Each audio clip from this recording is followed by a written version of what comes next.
Hay mga malangga, biyahing Marilog ta karon, padulong daimi og Marahan.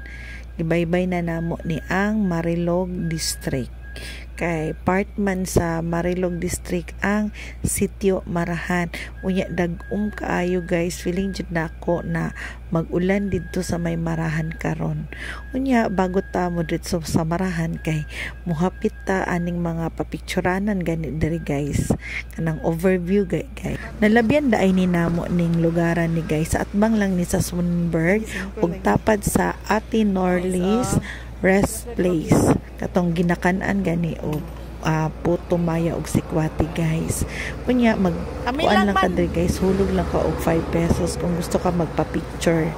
Gamay lang ni siya na place guys. Kuan na magud ni udto nami na udtohon nami so wala na sea of clouds. Pero worth it gihapon kay overlooking jud ay mo makita guys. Oh, nice kaayo ang view diri. Unya mag-emo-emo ta dari guys, mag-post-post ta dari kay 5 lang man pod ang bayad. Walay nagbantay guys, nay nagtinda sa kilid niya, nangayo pa jud mi og laban na gihatagan mi guys, buutan kaayo sila.